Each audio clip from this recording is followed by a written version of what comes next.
Yeah. Global 99.5 FM reminds our listeners that the views and opinions expressed on this show are those of the host and guests and not necessarily the opinions of the owners of Global Communications Network. Today can be the turning point in your life by making a simple decision. Fundamental questions of navigation. Where am I? Where am I going? And how do I get there from here? I invite the leaders of our planet to ask themselves these three questions before they make any crucial decisions. But if you don't make decisions, you're going to stay right where you are. We are all map makers. We are in a time of transition. If we're going to change, we have to change the direction that we're going. Our planet needs leaders who know where they want to go. When we change the direction we're going, then we want to make sure we're going in the right direction. Leaders who can see the big picture. Because if we're not, we're going to either go backwards or we're going to stay where we are. Recognizing the psychological and the spiritual shifts and changes that need to be made, often from the inside to the outside. To be able to shape your future, you have to be willing and able to change your paradigm. Complex journeys require navigation. The path to the truth is one such journey. This is your GPS. Hairstyling services provided by J.D. Edwards Salon and Spa, Palmdale Shopping Plaza, Madera Street. Accessories provided by Chevette Williamson Jewelry. Standout jewelry for standout women. Good afternoon, one and all, and welcome to GPS Global Paradigm Shift on Global 99.5 FM. I'm your host, Michelle Malcolm. And as always, it's a pleasure to be in your company today. Thank you so much for tuning in on this beautiful Monday afternoon. I really do appreciate your decision to make GPS a part of your afternoon. So thanks so much for tuning in. Now, if you are here in New Providence, I want to give you a heads up to avoid Collins Avenue. Avoid Collins Avenue if you can, because I almost didn't get here in time, even though I had it here early today, because there are not one, but two accidents on Collins Avenue. One at the very, near the very top of the hill, there's a two-car collision. And so that has it backed up going down the hill towards Rosetta Street. First, that would be second terrace, third terrace. Anyway, going down the hill. And then there's an accident right before Shirley Street on Collins Avenue. So that has it blocked up going down the hill the other way. So if you can avoid Collins Avenue, I would, give you that heads up to avoid that at all costs, because it's really a mess on Collins Avenue right now. And, avoid that if you can.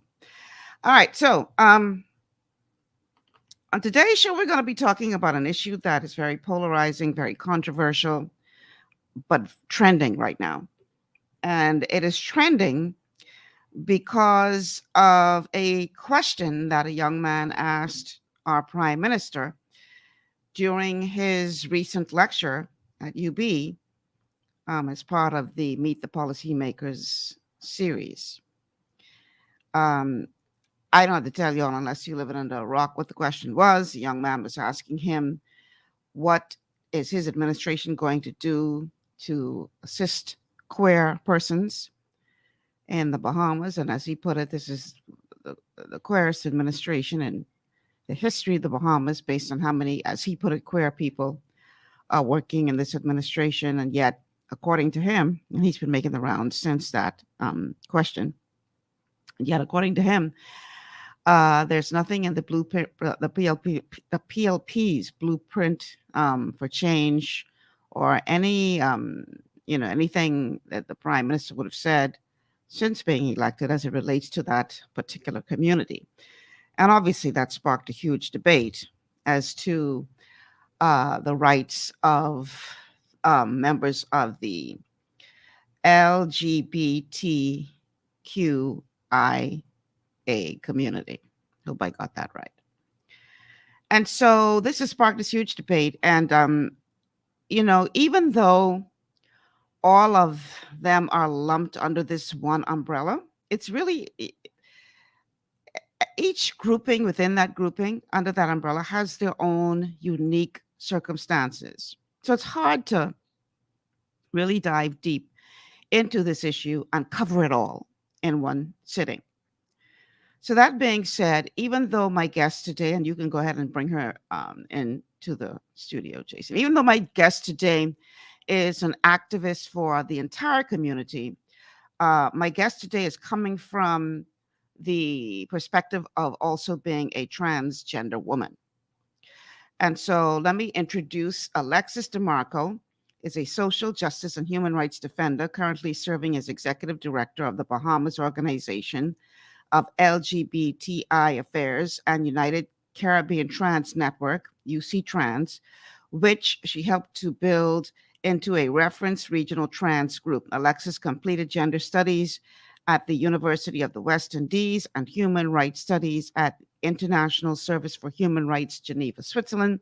And by the way, Alexis is coming to us via StreamYard from Switzerland, where she's there, I think, attending a meeting, and is an intersectional advocate focused on the Caribbean region and the defense of human rights of marginalized groups, including trans and LGBTIQA people, women, youth, and persons living with and affected by HIV/AIDS. Alexis is founder and CEO of the DeMarco Foundation, which stands for Dreams Manifested Around Restoration, Change, and Opportunity, focused on the protection of LGBTIQA citizens of the Bahamas, where she lives, and is also executive director of Pride Bahamas. Now, a friend of mine sent me a voice note with Alexis that would have been sent out after this whole question brought this issue back into a public space as it relates to what is trending. And I found that voice note to be quite interesting. And I reached out to my friend and I said, do you have a contact? And that's how I was able to make contact with Alexis. I think I need to start this conversation. Well, first of all, welcome to the show. Thank you for having me. Thank you for agreeing to be here, because I know you're in the midst of some official work going on, and I really appreciate the time. I want to start by saying, setting some, not ground rules, but I just want to make some things clear before we dive into this conversation. First and foremost, I know that there are some things that we are not going to agree on because we come from different places. I am a born-again believer. But that being said, this conversation is not going to be, from my end, a theological conversation. And I need to say that because I know that there may be some believers out there who think I'm coming from a point of what the Bible says. That's not what this conversation is going to be about today. And I know that, like I said, we probably philosophically disagree on some things, but that does not mean that I cannot and will not open the floor for dialogue, because I think that's a part of our problem. We're afraid to talk to anybody that has a view that is different from ours. And so it becomes taboo to the point where you're not allowed to talk about this. You're not allowed to say anything about this.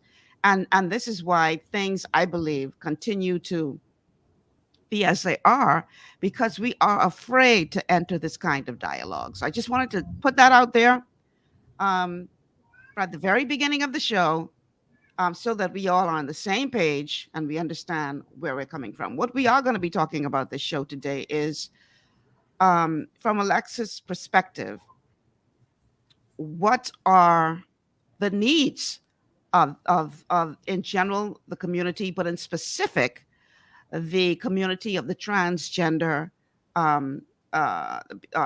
people, because there's no way we can put the entire umbrella, I believe, effectively into a 2-hour show. Mm-hmm. And so what I would like to do is start generally, but with your permission, Alexis, dive more into the specific needs of your specific community.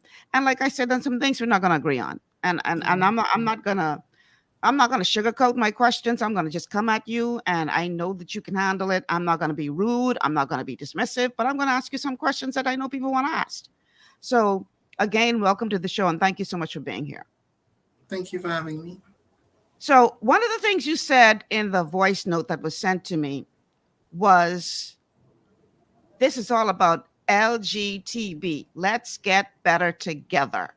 And I thought that was quite interesting. Mhm. What do you think?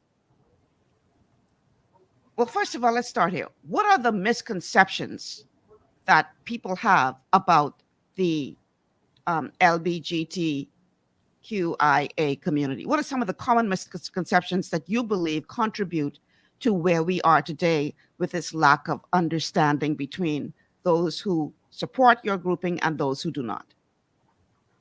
Well, I think it comes from a lack of education and sensitization to citizens of the Bahamas understanding who are LGBTI people. First of all, let's start with the meaning of LGBTI people. LGBT stands for lesbian, gay, bisexual. Those are sexual orientations. Those are who you choose to like romantically, emotionally, physically. Those are sexual orientation. When it Mhm. comes to T and I, the T represents trans communities and intersex communities, and these specifically deal with gender identity, how you perceive yourself, how you were born. Some persons are born with ambiguous genitalia. Some persons are born with more chromosomes. So the TI comes from a more medical standpoint as it relates underneath that umbrella. And when you talk about the Q and the Q stands for persons who are questioning their sexual orientations or questioning their identity. So that's where the Q comes in. And also it's used for queer. And Okay. it's a term persons use up north to solidify their identity as being a different person. They don't identify feminine or masculine. They can be feminine today, masculine tomorrow. So they use the word queer. And that's an identity that they hold for. The misconceptions comes from thinking that it's all about sex, the act of a sexual intercourse, the act of having sexual relations with somebody. So that confusion comes based on the sexual act of loving the same gender or the same gender loving you, but the sexual act. But to be noted is that cisgendered people, and when I talk about cisgendered people, I talk about people like the lady said in the voice note. What about us normal people? So cisgendered people or heterosexual people. Cisgender means persons who align with the sex that they were born at birth. And What does cis stand for? What is cis that? means alignment, to Okay. align. Okay. So, Okay. so the terminology used would be cisgendered individuals. Um, like, or you can use the word heterosexual people. So what I Mhm. was saying is the sexual act is not the issue because heterosexual people engage in the same acts as LGBTI people. So the difference is people focus so much on the sexual act as opposed to the human being and the person. And there are some LGBTIQ people who are asexual. They have no sexual desires. They don't. They're not in a relationship sexually with a male nor a female. So these people exist. So I think the confusion comes with the act of the sexual act that causes the confusion of, oh, we don't want to deal with those types of persons based on the sexual acts. Would you agree that each of those groupings within the grouping has their own unique needs? Yes, it's totally different. There is unique needs as it relates. You can remember when I started off LGBT, that's sexual orientation. Right. That's who you choose to love or who chooses to love you. When it comes to the T and the I, the trans and the intersex, that's a medical issue. That's something doctors diagnose. That's something that doctors will tell you your child has more XXY chromosomes, or your child is producing more XXL, or your child have undescended testicles, or your child has both male and female genitalia. These aren't things that are created. These are human. These are how human beings are born. So the conversation is convoluted where the groupings are put together, and people don't understand that there is a difference between one's sexual orientation and one's gender identity. is that a disservice to the community? And let me explain what I mean by that. I did a show, I think it was last week, when I had when this question was first asked, and I had, I think, Fontella Chipman Roll on the show at that time, and we were just talking about this whole issue. And one of the things that I said is there's a big difference between equality and equity. Yes. We keep hearing, oh, we want equality, we want equality, we want equality. But do you really want equality, or do you want equity? Because if you're saying equality, then each of those groups within that umbrella has different needs. Correct. So are you really seeking equality, or are you seeking equity? I think it's both. And the reason I say both is based on the needs. I mean, equality comes with, for example, for a they say, well, you have rights. You're male. You have access to everything as a Bahamian. But what they don't understand is what's available is not always accessible, especially as it relates to marginalized groups, and especially when you put. Pardon?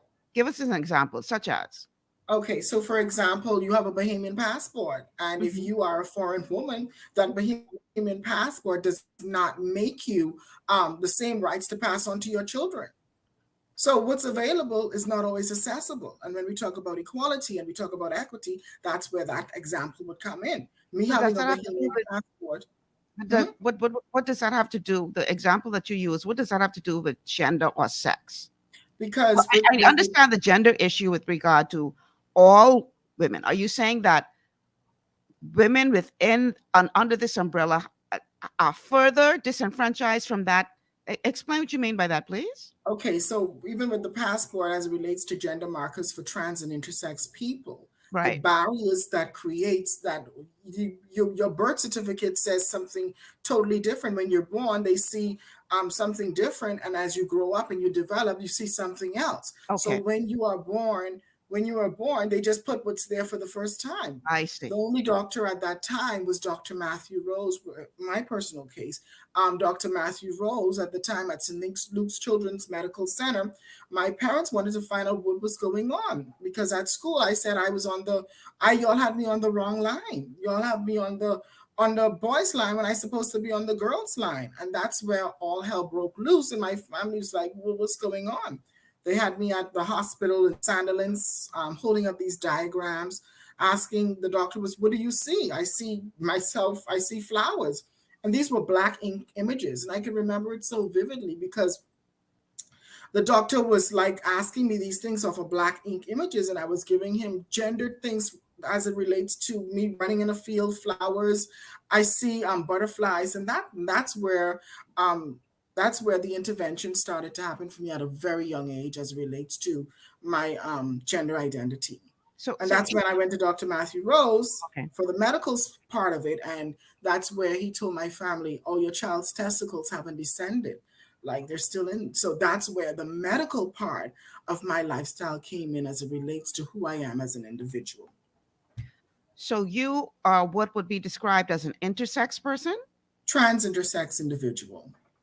Okay. Yeah, okay. So you have both. And again, under the trans umbrella, that's why the issues are so separate as it relates to intersex gender identity and sexual orientation. And that's why you would see trans and intersex people trying to fight away from the LGBT because it's not sexual orientation. I can be in a relationship with a cisgendered woman, with a heterosexual woman, and I am a woman, I will be considered lesbian.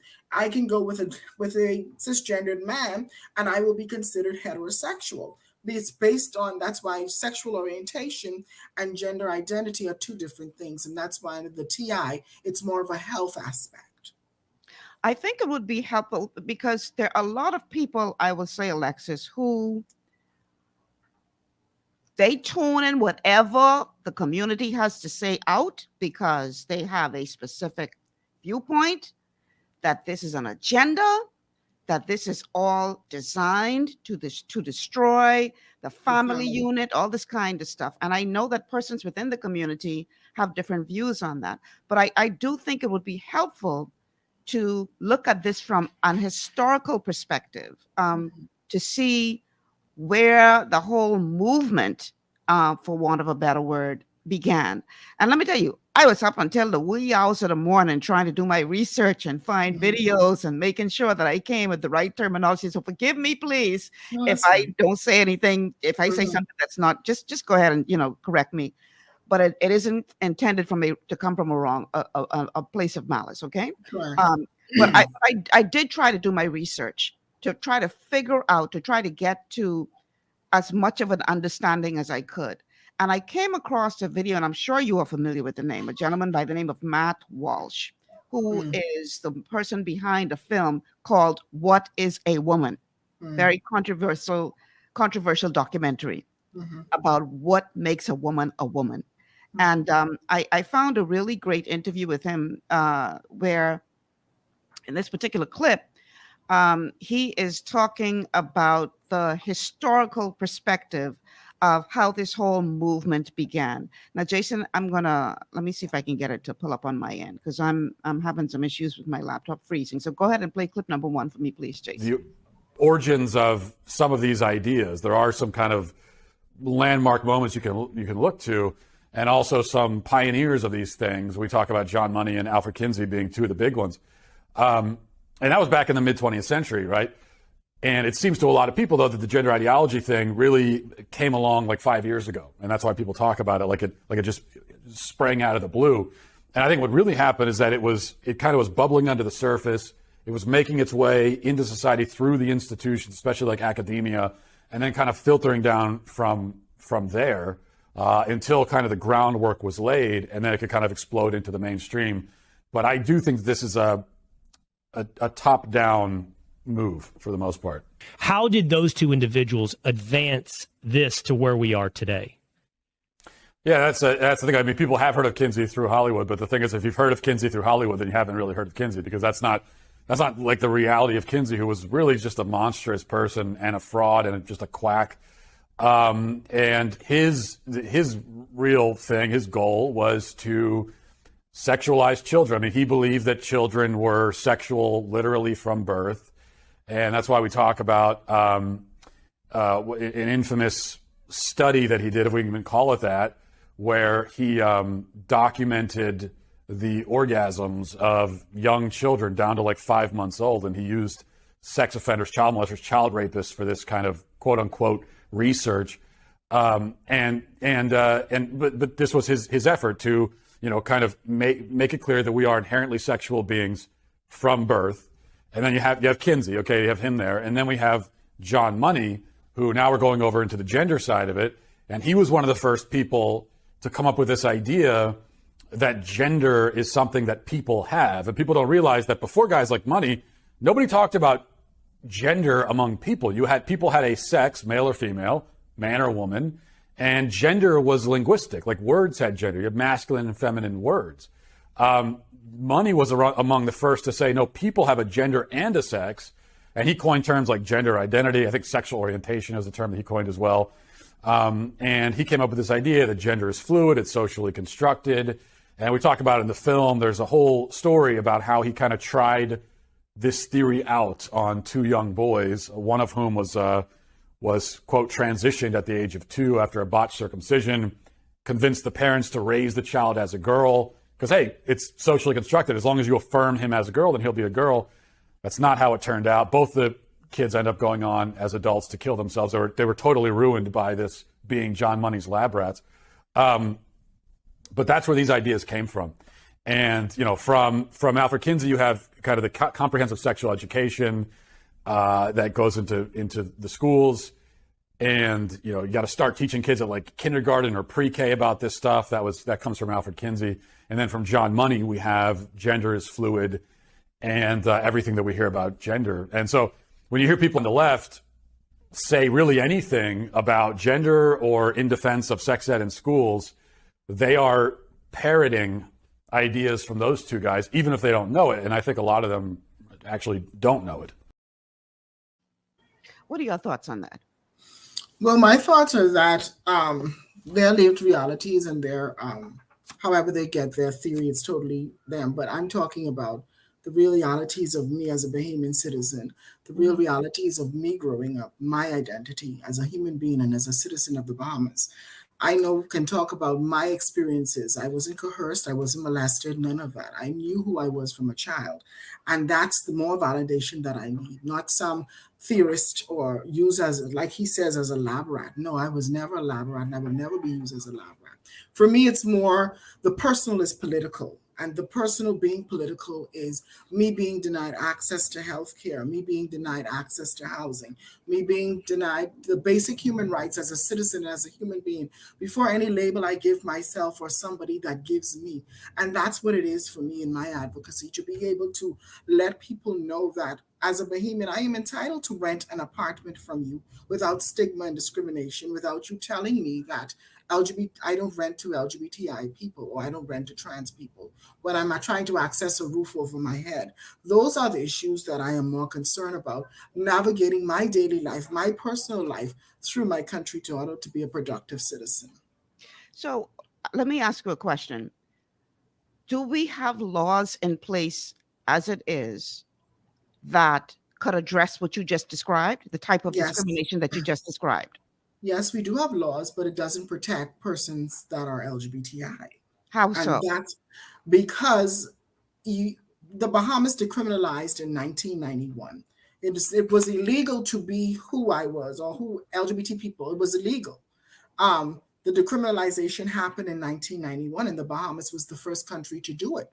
And through that decriminalization, through decriminalizing, there are some things that are still on the books that needs to be addressed and that still needs to be removed. Once you've decriminalized, you can no longer discriminate against a person who is LGBTI. You can no longer decide, oh, I'm not going to hire you because you're LGBTI. The Employment Act doesn't speak to it.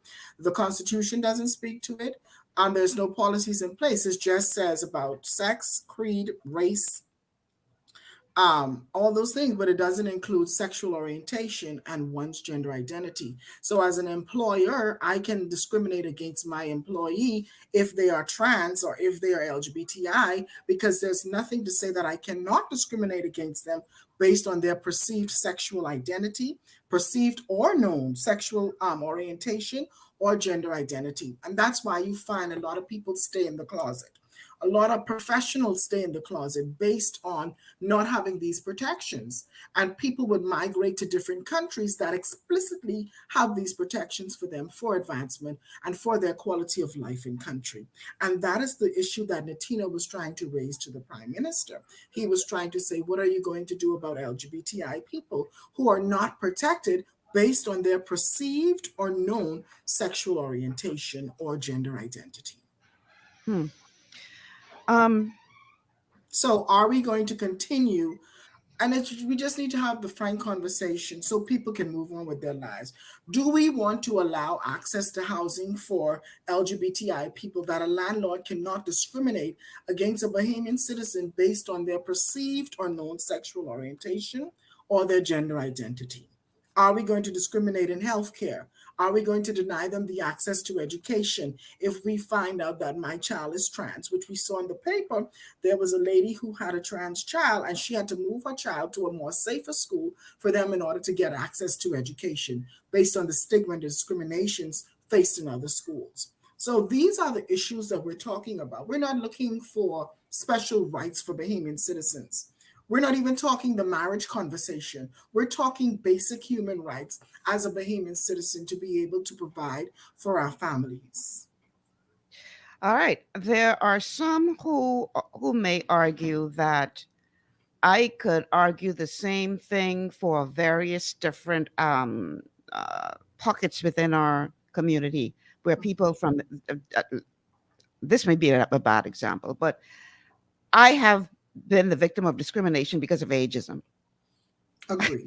I actually had somebody tell me, they eventually did hire me, but I actually had somebody tell me to my face when I was the ripe old age of 54 that I don't hire old people. And when they finally decided to hire me, you're the oldest person I've ever hired. Really, dude?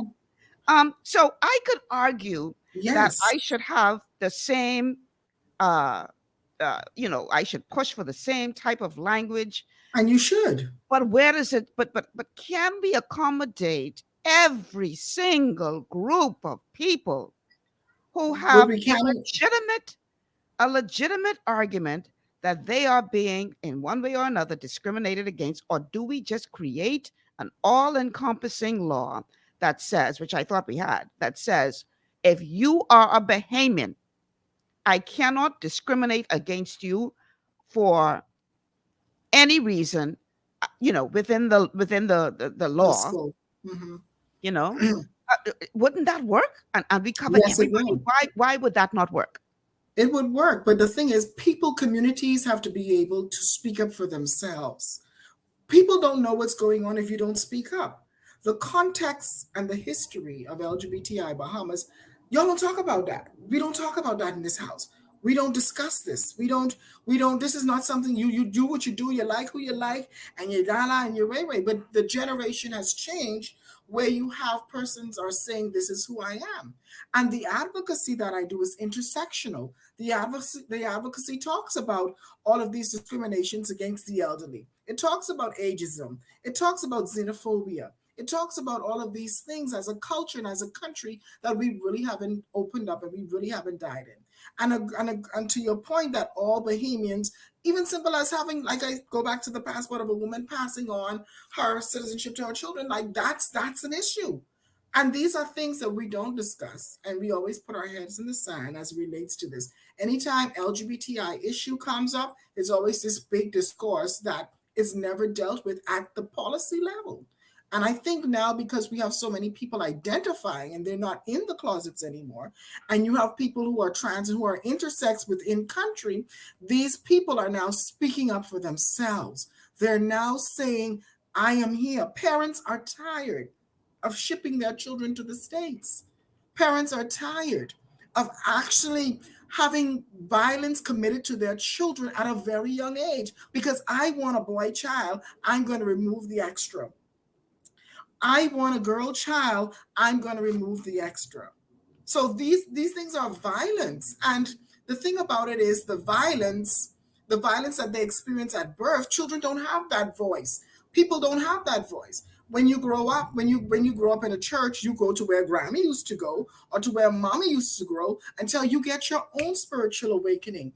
And that's what's happening in country. The shifting is happening as people are beginning to speak up for themselves. And the government, the state, is responsible for all citizens, including vulnerable communities. And that's where the language needs to be clarified as it relates to vulnerable communities. The Bahamas receive funding from PEPFAR in the fight against HIVs for vulnerable communities, exclusive of LGBTI communities. So to get hundreds of thousands of dollars from a foreign person to say, like, okay, we have LGBTI people and we're going to help them through this fund, obviously the state understands that these people exist. If you could take their money, you can protect them legally.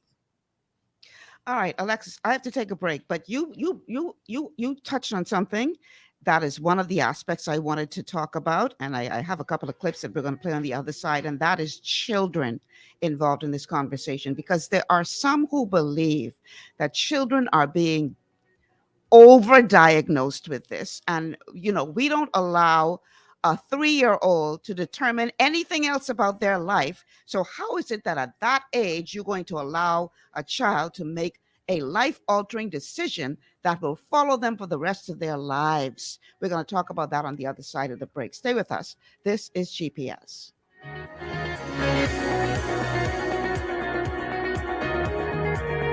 Understanding your microbiome, also known as your gut ecosystem, can change everything you thought you knew about nutrition, digestion, immunity, and metabolism. Keeping your gut ecosystem healthy and balanced is essential.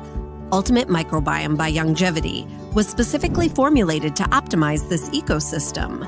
It provides the advanced support your gut needs through prebiotic, probiotic, and postbiotic supplementation.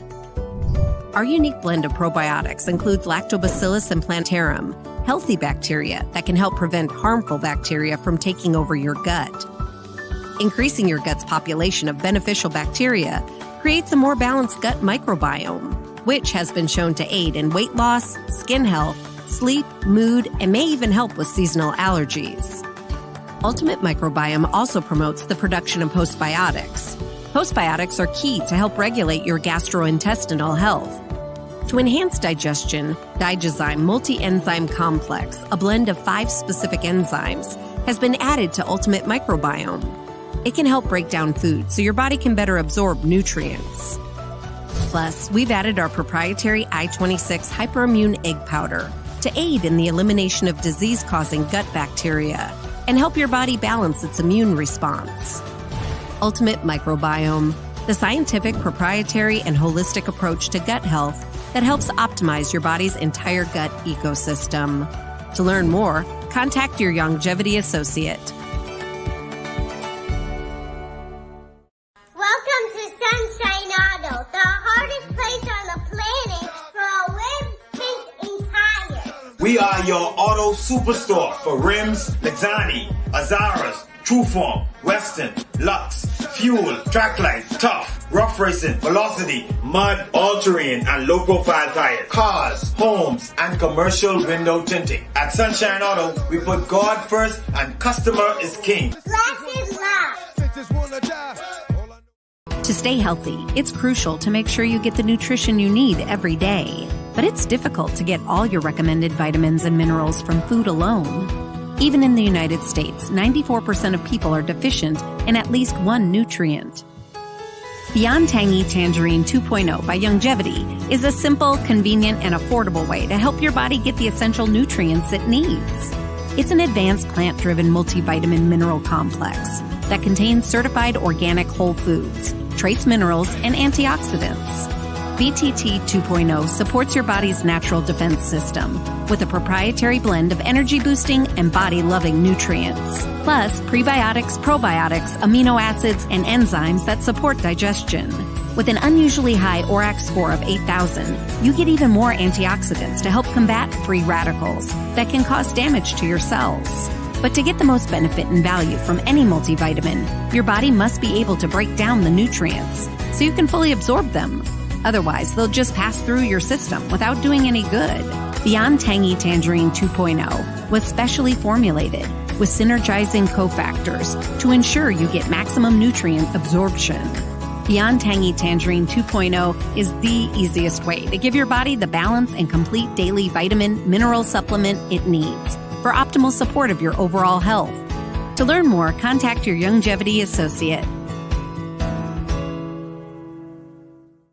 This portion of GPS is brought to you by Tiki Bikini Hut at Junkanoo Beach. Great food, cool tropical drinks, and family fun in the sun. Welcome back to GPS Global Paradigm Shift on Global 99.5 FM. Michelle Malcolm here along with Alexis Demarco. We are discussing the trending topic right now of the rights of the please forgive me, Alexis, if I don't get this right. The LGBTQIA community, which came to the forefront when a young man asked a question to Prime Minister Davis during a recent lecture at the University of the Bahamas. The numbers to call if you want to get in on the conversation: 3260271, 3260271, 3260272, 3260272, and our WhatsApp line to send us a message, 8010271, 8010271. Now, let me just say, callers, I accommodate nobody today who running on with foolishness, because we got plenty serious, big people things to talk about. And I'm not going to allow you to eat up the time on this show unless you have a serious contribution to make, okay? Now, prior to the break, Alexis mentioned children.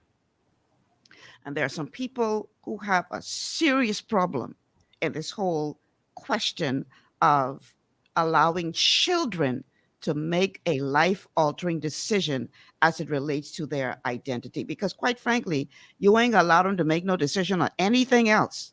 Now, let me just say for the record that this is not a unique conversation to the Bahamas. This is not even a unique conversation to the United States. But this is a conversation that is happening all around the world. And in this particular series of clips that I found, this is actually what's going on in the UK, where some are arguing that because of a hidden agenda, children are being overdiagnosed with gender dysphoria to the degree where they are being harmed. But it is full speed ahead because we are pushing an agenda. Listen to this clip.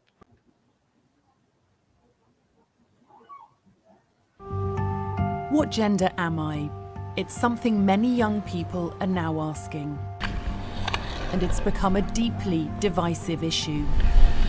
Divisions even among the young people receiving treatment. If I couldn't live my life as a male or have the body of a male, I honestly don't think I'd be around by the age of 20, 30. I had to stop the train and was like, okay, this isn't right, what we're doing here. And immense pressure on the clinicians doing the treating. We can't ever be seen to be a service that can pronounce with great confidence about every young person who comes along. Nobody can do that. This is Leo. He's 16 years old and was born female. He now identifies as male. In my school, I'm pretty sure I'm the only trans person. Leo first came out as transgender at 11 years old. He began medical treatment 2 years ago, taking drugs to pause his female puberty. Recently, he began testosterone treatment, which does things like lower his voice and promote hair growth.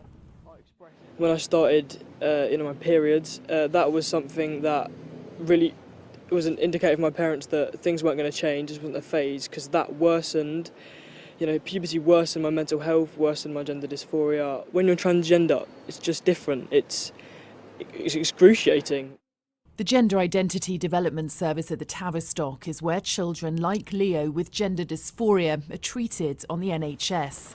That's when the body they're born with doesn't match their gender identity. Sky News research suggests 35 psychologists have resigned from the Children's Gender Service in London in the last 3 years. We've managed to contact 20 of them. Only 6 would speak to us. All 6 said they were concerned about giving hormone treatment to children with gender dysphoria. All 6 felt they weren't able to properly explore underlying psychological factors. Looking back, there are young people who I now wouldn't necessarily put on medication or sign off on medication.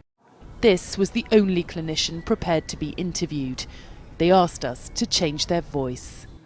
I was once working with an executive that felt the gender dysphoria a young person was presenting with was really strong, really intense. So she decided to put the young person forward for the hormone blocking treatment after 2 appointments. Looking back, it was a young person with a history of trauma and direct trauma in terms of abuse. And also there were other things happening to them, and this was not really explored by the clinician. These views were echoed by others who had worked at the clinic. Therapy is not an option in this service, one psychologist told us. We fear that we have had front row seats to a medical scandal, said another. This is Thomason. She's 19 years old and was born female. She previously identified as male but detransitioned earlier this year. Thomason lived many of her teenage years as a boy and was referred to the Tavistock for treatment after reading about gender transition online. I thought, I didn't meet the requirements, so therefore I must not be a woman. I've got to be something else because I'm not normal. Mainly the thing that was fueling me was that. It's just the fact that I didn't fit in and I didn't know anything. And then slowly was drip-fed this idea that you could change sex. I wanted to have hormones and be a man and have top surgery and be going down beaches and topless and whatever else it was and living my life out like that. The whistleblower says they saw many female-born patients with underlying issues, such as experiences of homophobia or even a history of abuse. The numbers started growing from 2012 when we started seeing more females coming forward, and this has happened across the Western world. And as a psychologist, did you ever feel that you could say to a parent, I don't believe your child is trans? No, and this is one of the reasons why I decided to leave the service, because as a psychologist, I felt that if I ever spoke to a family like this, I would immediately be called transphobic. It did feel scary at times because you're going down this route of a medicalised pathway, and I did have those little niggles in the back of my mind. I was talking a lot of doubt And I don't just mean, oh, I'm not sure. I mean, I'm so confused, my head is going to explode. A record number of young people are being referred to the Children's Gender Service at the Tavistock. There were just 77 patients referred here 10 years ago. By last year, the number had climbed to 2,590 children, the majority female at birth. And they've told us around 3,000 more children are on the waiting list. The clinic sees children under 18, some as young as 3 years old. Around half the children who come here are put on drugs at puberty to essentially pause their physical development. That would be the first step of any medical intervention. The next would be hormone treatment at 16 years old, and any surgical procedures would only happen after they turned 18. So, Alexis, when you hear reports like this, children being treated as young as 3 years old, we would not allow a 3-year-old to make any kind of decision in any other area of their lives. I mean, nothing so serious. But yet, we see where this is happening.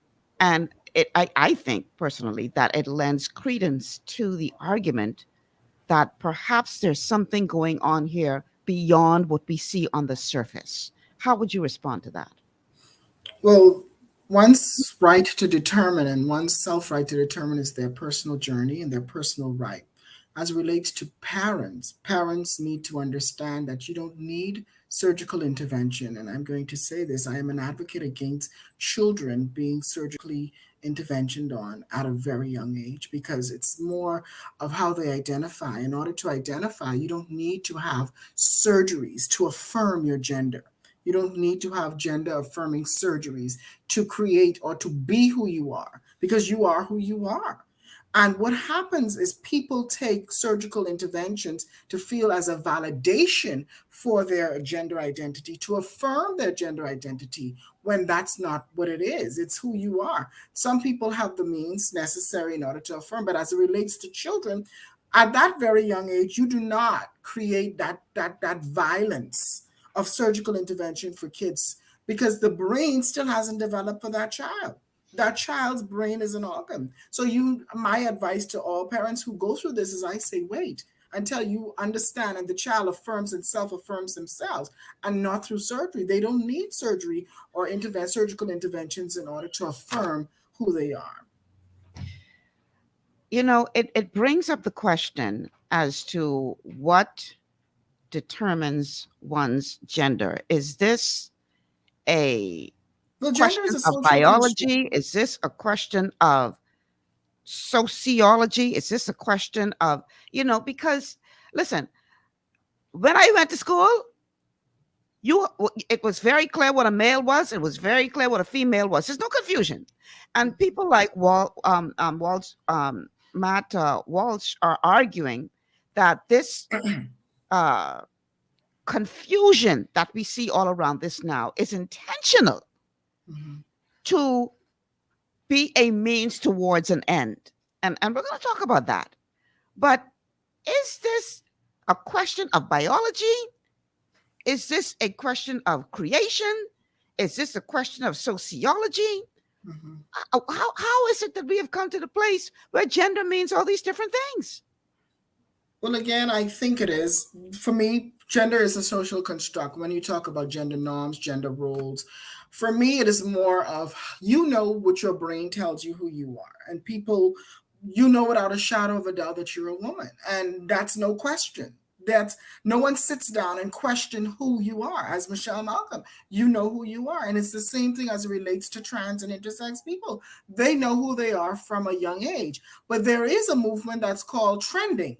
People who are trans trending, people who are just one day they're this, one day they're that. And that's their right. That's their human right.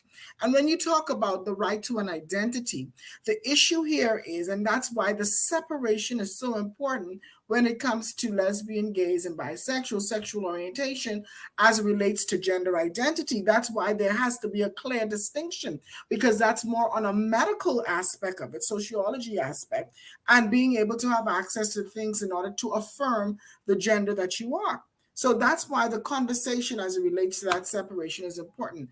When you talk about male and female, the roles of man should do this, a woman, that's when you start talking about the social constructs of it. But the biology part of it, that there are people who are actually born with genitalia of both sexes. So again, it still comes back to the biology part, the sociology part, and the interactional parts. All right. So to argue this sense that these people choose to be trans, or they choose to be intersex, or they choose whatever they choose, like, that's, how can you say that God didn't create these people? Or if you believe in God, I shouldn't use that word, but I mean, I'm going to use the word God. People believe in God and they say God created male, female, but in him there's neither male nor female. So again, when these people are born who are intersex, when these people identify, these people were created by God.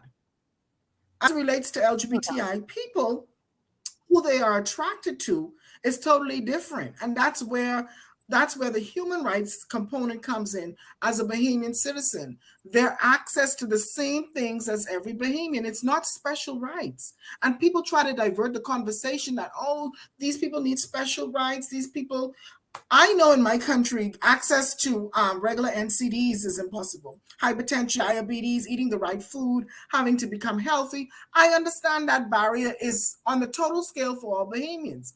The problem is when I access that health facility in order to get my pressure checked, to get my sugar checked, I'm met with this resistance because my gender identity document doesn't align with the doctor sees. So I am therefore discriminated against. Oh, God, look at this one. That's what the issue is. And that's what the message is as it relates when you talk about all Bahamians. Are we going to continue this culture of discrimination against this grouping of people based on their access to services? Okay. So go ahead. Sorry. Yeah, so that's basically what it is. When you talk about trans children, that's up north, and that's up north. That's up there. I'm trying to bring it home to our Caribbean brothers and sisters, our lived realities. Again, the only doctor at that time that I knew of was Dr. Matthew Rose, who was way ahead of his time when it comes to medicine. You understand? To even have that diagnosis. You understand? The thing about it is, in our Caribbean region, there's not doctors who are equipped with the information and the knowledge. Now we have some. There's Dr. Patricia Forte there on Collins Avenue, who deals with trans communities, who deals with trans children, and her medical advice based on biology and science and chromosome testing and stuff like that. She comes out with the exact information to guide parents or to guide people trans or intersex. So there are some services that are available in country as it relates to gender identity. But I have to ask you this question, Alexis, because when you look at the transgender community, and you may not have the answer for this, because I know we're not the best in the world in terms of taking statistics, and particularly for a situation like this, but what percentage of the transgender community is trans because, like you, they were born intersex, where they have genitalia from both male and female genitalia, compared to those who mentally believe, this is who I am, this is who I feel like, this is who I identify to be. Do you have any kind of idea? In other words, am I incorrect in saying that you are a small minority in a minority? Pardon me? Did I lose you there for a second? No, I don't. I think you broke up, but I think I get the gist of your question of what you're asking. The data. The data comes through these same events that we talk about, Pride Bahamas. Oh, we don't want Pride in the Bahamas. But the data comes through them filling out that application and determining either you're lesbian, you're gay, you're bi, you're trans, you're intersex. Even accessing the hospital. We were successful in working through the Ministry of Health in order to capture data of how many trans citizens come for an HIV test. Before, they just had male and female, but we've moved it forward as it relates to on the identity form, on the form when you go to get a test, it says heterosexual, lesbian, gay, bisexual, trans, intersex, and that's on the Ministry of Health form. So we're moving in a data-driven in a data-driven country. And my agitation and advocacy was always that the census report needs to have a category to determine how many other persons are in our country of gender identity or sexual orientation. This information is vital and it's crucial in order to move forward as relates as a country and leaving those citizens behind. And the reason why is because if we don't get it, we're going to leave those citizens behind.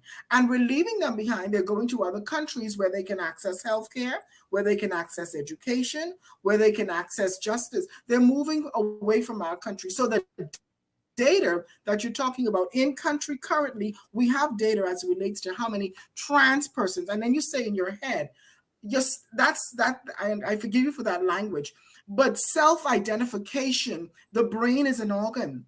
It is not a mental disorder. It has been declassified as a mental. Every human being has a right to self-identify. Now, some people say, okay, if I want to be a cat today, I want to be a cat today. You have those types of arguments, people who would just use it just to rebuttal what you're saying. But in a country context of the Commonwealth of the Bahamas, if we are to acknowledge that these citizens exist, and if we're signing on treaties and documentations that talk about violence against LGBTI communities, obviously these people exist.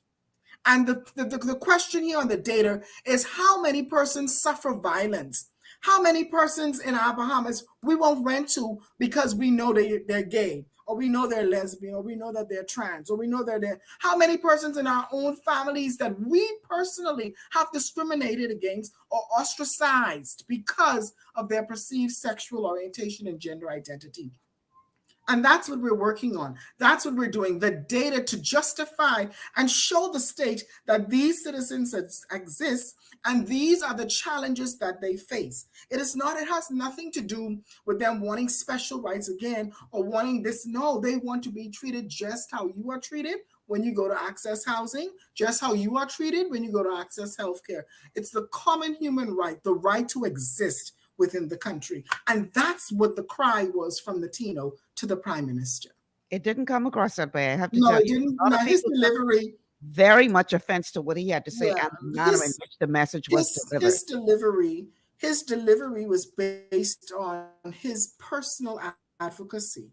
Right. And for him, his personal advocacy, it came off as, but he said in his interview that it was intentional because what it's doing now is sparking conversations that we would never have. And that's what it is. He wanted that seat at the table to let the PM know, sir, you have a group of people that are still discriminated against in country who's raising their voice. The first time trans people became visible was at the gender referendum back in 2016. But I have to ask you this question, Alexis. I have to ask you this question. Because and it also came up in that the thing that the piece that I pulled from UK, whether persons who were being pushed in a particular direction based on their internal identity were really being given informed information that they could make an informed decision, informed consent. And here's what I mean by that. And you referred to it, that what some people use as an argument to dismiss this whole conversation. Oh, what if I woke up today and I decided that I identify as a dog and I start barking, then you're going to call Sandilands for me and lock me up and they're going to treat me as some kind of mental disorder. So how is this any different? I get that is a very shallow argument, but I want to go a little deeper with that. And here's what I want to ask you. In that video that I found, they specifically spoke about how many of the cases that they dealt with were where there was some underlying trauma that was completely ignored by the professionals, not even allowed to bring it up because, no, this child identifies as such. We're not looking at any past trauma. That is not a part of this conversation. We're only talking about what this child identifies as. And I actually have a clip with someone who went through the complete process and is now saying that they regret it. But we're going to take a break first before we go there. But here's my question. Are we not doing a disservice to the community by ignoring the mental health aspect of this? Is it not possible that there are some members of this community who are going through this because they do have a mental issue? Is that not possible? And are we not doing a disservice to the community when we completely ignore that? Again, we do the disservice to the community, to cisgendered people, when we think mental health is taking a trip to Miami, Florida. We're not dealing with the childhood trauma. So in LGBTI communities, you would find the childhood trauma comes from when a parent first identifies their child. So, oh, I ain't raising no sissy in my house. Get on my house. I ain't raising no. So these are the things that start off when you talk about the psychological trauma that people experience within the LGBTI community. We'll talk more after your break. Yeah, let's definitely do that, because I don't want you to misunderstand what I'm saying, because let me tell you, unresolved psychological trauma is why we got all the problems we got in this country. Correct. It ain't got nothing to do with sexual identity. The young men killing each other because of unresolved trauma. We got a problem with unresolved trauma, period. Correct. Okay? Correct. And that's why it's important not to leave no community behind. That's why it's important to have these types of conversations. That's why it's important. Oh, don't check for them. No, this is why having these conversations are important. All right, we're going to talk about more of this. We're going to dive a little deeper on the other side of the break, but we do have to pay our bills. So let's go ahead and make room for our sponsors, and we'll continue this conversation with Alexis Demarco on the other side. Stay with us. This is GPS. Your body's immune system is under constant pressure from things like stress, lack of exercise, and toxins in the environment. It's crucial to be proactive and support your immune system with the nutrients it needs to function effectively. But it's often hard to get these nutrients from food alone. Introducing fast-acting Zinc Plus Immune Support by Longevity. Unlike zinc-only supplements, Zinc Plus Immune Support builds on the proven power of zinc and adds complementary nutrients to give your immune system extra support. Vitamin D helps balance the effects of zinc, while our proprietary blend of natural fruit and root extracts provides the extra help your immune system needs to work against daily stressors. And we've included Longevity's exclusive plant-derived minerals to give your body the minerals it needs, but can't get from food alone. And because Zinc Plus Immune Support is delivered in a great-tasting, sugar-free, berry-flavored lozenge, it encourages quicker absorption of all these nutrients into your body. Zinc Plus Immune Support. Zinc plus the extra support your body needs to promote a healthy immune system. To learn more, contact your Longevity associate. Welcome to Sunshine Auto, the hardest place on the planet for rims, paints, and tires. We are your auto superstore for rims, Lexani, Azaras, Trueform, Western, Lux, Fuel, Tracklight, Tough, Rough Racing, Velocity, Mud, All-Terrain, and low-profile tires. Cars, homes, and commercial window tinting. At Sunshine Auto, we put God first and customer is king. Less is love. It's gotten harder and harder to get your daily requirement of vital nutrients from food alone. Without additional vitamin and nutrient support, your health and well-being can suffer drastically. That's why Z-Radical was specifically formulated. It combines a blend of antioxidant-rich vitamins, minerals, and botanicals with the protective powers of fucoidan to help fill the gaps from lack of nutrients in your foods. The core of Z-Radical is fucoidan, a naturally occurring polysaccharide that helps stimulate immune reaction, protecting you against inflammation and oxidative stress. We harvest this powerful mineral-rich nutrient from brown seaweed, harvested only from the world's most pristine ocean waters to ensure the purest quality. It's then extracted using cold process technology to ensure maximum levels of bioavailability. Then we add essential vitamins that help to protect your cardiovascular and nervous systems and are crucial for optimal immune and neurological function.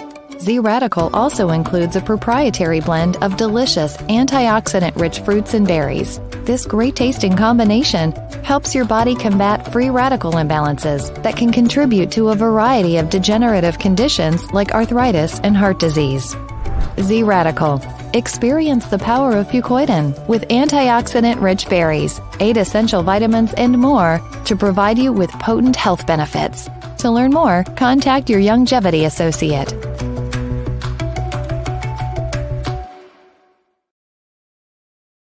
And we are back. Welcome back to GPS, Global Paradigm Shift on Global 99.5 FM. Michelle Malcolm in your company. Today we're talking with Alexis Demarco, and we are talking about LGBTQIA rights in the Bahamas, and more specifically about the rights as it relates to the transgender community. Because like I said at the top of the show, it's really difficult to put everybody into the same basket within a 2-hour conversation. It just can't happen.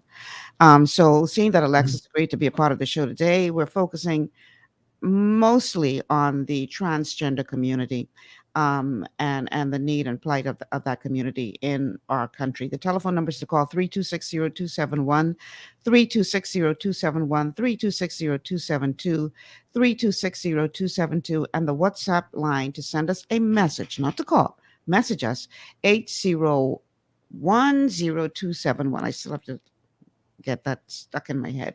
8010271 is the WhatsApp line to call. Go ahead and like and share the show if you're watching on Facebook, because this is an important conversation for us to have. And I think we as a country need to stop ignoring things and sweeping it under the rug and pretending it doesn't exist, because it does.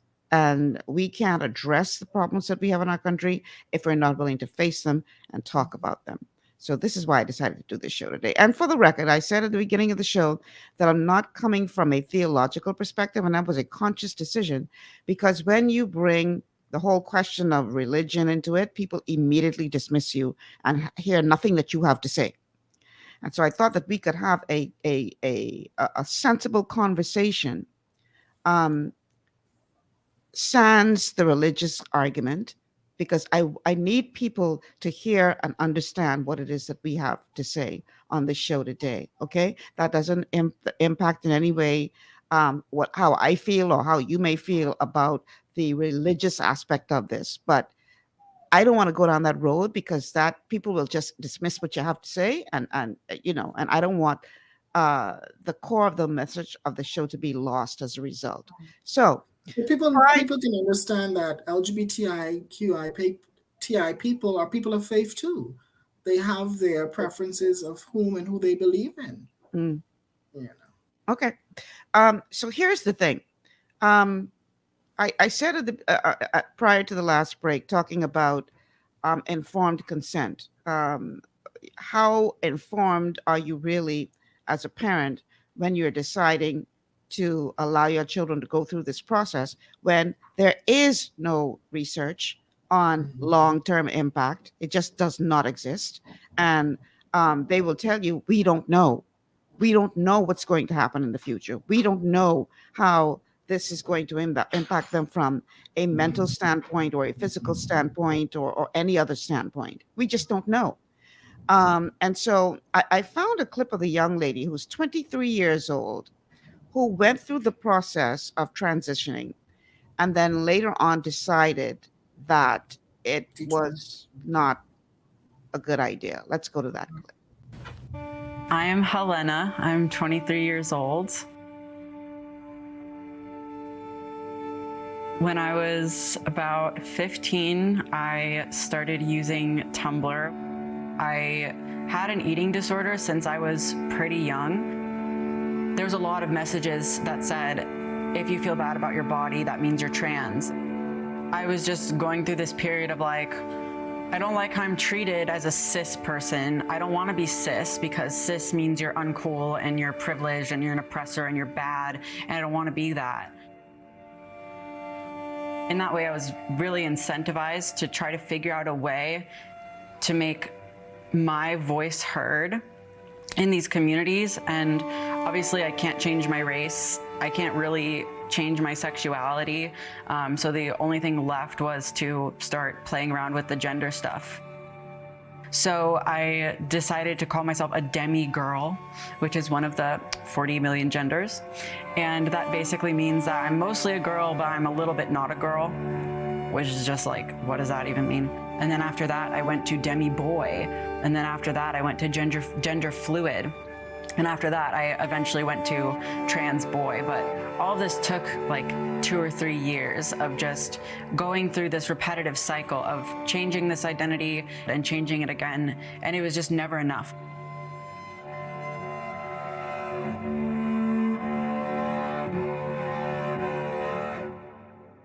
There was a lot of hopelessness for a long time, a lot of regret. The feeling of regret was intense. It's completely normal for not only young girls, but often young boys too, to feel uncomfortable with themselves, uncomfortable with their body. But we have this ideology that is especially prevalent online that says that if you have those feelings, that means you're trans. I mean, there are literally people who say, if you don't even like your voice on a recording, that's a sign of gender dysphoria and you need to go see a medical professional because you're trans. I feel honestly grateful for the experience because it's taught me a lot about the world and about myself, but I really feel afraid for these other young girls like myself who they might not be.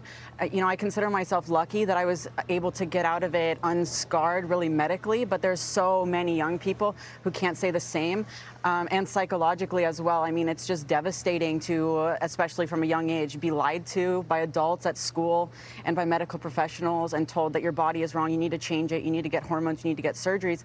That's devastating for a young person. So I'm just really concerned for younger girls and boys like I once was, being led down this path and being hurt by it. The White House actually just put out a chart yesterday that says that some of these steps are reversible or partially reversible, but that's such an oversimplification of the truth. I mean, when you go on a cross-sex hormone, like that's going to give you not just physical changes, but psychological experiences that you can't just act like they never happened. You can't just take it back. And especially with surgeries, you know, a breast implant after a mastectomy is not the same thing as never having your breast taken off in the first place. So there's a lot of young women who are going through that, who had a double mastectomy at 16, 17, 18 years old, or even younger, that happens, who, you know, there's nothing you can really do to put that feeling of oneness and safety in your body back. There's a lot of people out there, especially parents, who are really thankful for what I'm saying because they see that their young girl or their young boy is going through this, and the school is telling them, you need to affirm them, they're trans, you need to transition them. All their doctors are telling them you need to transition them. And these parents, they know that their child should not be having these cosmetic procedures. So there's a lot of parents who are really thankful. There are other young people who are really thankful that I'm saying what I'm saying, but obviously, you know, you have the trans activists and the trans community that exhibits some very unhealthy kind of cult-like dynamics who are really upset about this.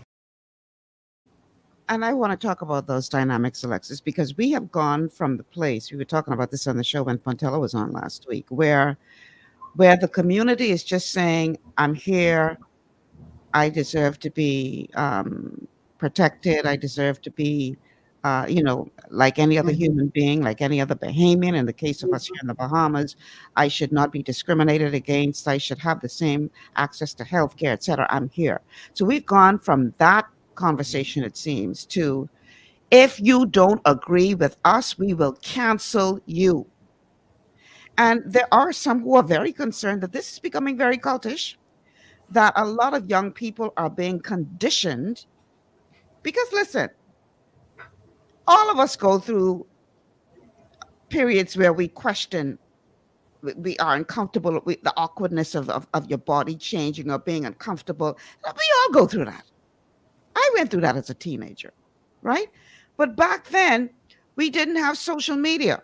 We didn't have TikTok. We didn't have Tumblr. We didn't have all of these influences that are bombarding these young people now and telling them, oh, you don't like the sound of your voice? You can change that. Maybe you're trans. Oh, you're uncomfortable with your boobs? You could change that. Maybe you're trans. And so we now have to figure out what is really going on here. Is this more of a conditioning? And again, it lends to the argument, and I can understand why people feel this way, that there is an agenda behind all of this. And I understand when people within the trans community get offended by that, because as far as you're concerned, you ain't been to no meeting would say, okay, this is step 1, this is step 2, this is step 3. this is what we're going to do to advance this agenda. So of course, it's you. But is there a bigger picture here that people are innocently being sucked into to fulfill a bigger agenda? What are your thoughts on that? Yes, definitely. Medical doctors have made money off of trans and intersex people for a long time. And that's why the advocacy in the Caribbean region is totally different. Remember when I started, I said there's trans trending. And I mentioned that word because that's what was happening in up north. And for us, we're very careful and we're very cautious not to follow ideologies of what they think it is or how it is. It's only in our own lived realities. And as a trans person, intersex person, only you can self-identify. Medical professionals have made thousands and thousands of dollars off of trans and intersex kids, like I was saying. The reason for this is because there is this interest where we never had social media or none of these things. But the minute you click on something, you could be baited. It's like clickbait. Okay, clickbait, and people then begin to question. Young people, we're very inquisitive. So we're looking to, oh, this is what it is. Even when it came to anorexia, the eating disorder, all girls have to get skinny for pageants and girls have to look a certain way. All of these conditionings was always around. And people just found their lane as to what it is, how they made money off of models, how they made money off of trans people, how they start inciting violence on trans and intersex kids. So that's where the bigger agenda is for those pockets. Now, as it relates to the Caribbean region, our advocacy as it relates to trans people or LGBTI people is basically just dealing with the human rights aspect. As a citizen of that country, you have the right to housing, you have the right to healthcare, you have the right to justice, you have the right to education. Those are our components of advocacy. Our advocacy components aren't, oh, we're going to recruit trans. No, that's not us. And I think the Caribbean diaspora, we have never had this conversation, or we've never taken data as it relates to how many of these citizens exist. And as UC Trans, the United Caribbean Trans Persons Network, where we are regionally set in the Bahamas, we are responsible for that data collecting from the Caribbean region, finding out who is trans within the Caribbean, who is intersex in the Caribbean. And that's the kind of work we have. So we can present this to our decision makers and we can present this to policymakers as it relates to who's living within our country and the issues that they face, leaving no one behind. And I get it. This up northern, people say, oh, the thing is imported and this came from up there and we're trying to get that here in the Bahamas. And this is where that conversation comes from. But I need to be quite clear on the work that's being done in the Caribbean, identifying our own citizens. And I really wish you had clips to show Black trans people, Black intersex people, but you can't find that there because we've never had these types of conversations. But now, through the work that I'm doing and the advocacy that I'm doing, I'm making it visible. I'm making it known that these people exist, and they're now beginning to tell their stories. And if you look at the dates on those clips, information has changed since then. You don't need surgery to affirm yourself. You don't need medical interventions on your children at birth if you see two sets of sexual organs. Although you might feel, oh, I want a girl, what's going to happen? No, because that brain still hasn't developed. Right. And that child grows up and you did something that you regret later. So these are the conversations that we're having within my organization to begin to bring data to the Caribbean region, to say this is not something imported up north. These people exist, and these are the issues that they face. And how are we going to move forward with them, leaving no one behind? Statistically, it shows people, persons within the Caribbean region. And the reason for this is because of the lack of social economic inclusion. How many persons honestly say, I will hire a trans person? How many persons will say, I will hire a trans person? So the advocacy is intersectional. Gay men, lesbian women, bisexual people, they get a pass. They can work, they can put on a cap and go get an HIV test without stigma and discrimination. A gay man can bop like a male, act rough and tough. So people wouldn't even, oh, whatever, you know? But when it comes to trans and intersex issues, this is where the difference. I can't put on a cap and a hat and to access healthcare. Or I can't apply for an apartment with that gender marker saying something else, not being updated. I can't have access to the things of employment without the employer telling me, oh, you'll be a distraction because you're trans. These are the issues, and this is the data that we're presenting to our decision makers and our gatekeepers in country to understand. Not because I have a Bahamian passport mean I'm okay living in this vulnerable group. I understand. Now, I don't know if this issue has raised its head in the Bahamas as yet, but this is something that's trending now as it relates to an unfair advantage that trans women have over biological women. And I'm talking about sports. This is blowing up right now, not just in the United States. But we see this issue all over the world. That the Olympics have had to make a determination as it relates to that. And it was all kicked off by a young lady. Well, I have a problem calling Leah Thomas a young lady. I'm sorry. And like I said at the beginning of the show, there's some things that we are going to agree on. And please forgive me. I'm not coming from a place of malice. Okay? But Leah Thomas, for those of you who don't know who Leah Thomas is, Leah Thomas was born male, got into competitive swimming, never advanced anywhere in competitive swimming beyond being ranked in the 200s. Decided, and I don't know if decided is the politically correct word, but again, please forgive me, that identified as I tried, Alexis. Identified as a female. And the NCAA made, I think, a ridiculous decision to let Leah Thomas swim against biological females when, for all intents and purposes, the only place where Leah Thomas is a female is in her mind. She built like a boy. She looked like a boy. And here's the thing. I don't care. And I please forgive me if I put this in the wrong way. I don't care if Leah Thomas goes out there and gets 2 breast implants and cuts off the penis that he once had and have them create a vagina. He still has greater lung capacity. He still is 6'2" tall. So how is that fair? Now, I found a clip. If you think I was unkind just now, I found this clip very interesting with Megyn Kelly. She was doing an interview as it relates to this whole Leah Thomas situation. And she said some things that were kind of harsh, but I ain't gonna lie. This is how a lot of people feel. Let me go to that clip. Of course, I have compassion for Leah Thomas and the very difficult journey that she has gone through, believing that she was born in the wrong body. But Leah Thomas, Megyn, doesn't seem to have any compassion to the female athletes who have trained for years and years and years to be the best in their sport, whose dreams she is shattering. Oh, no. It's all about her. She's made that clear in the interviews that she has done. One with Sports Illustrated, now this one. It's all about her. This interview, she says, I'm just so happy now.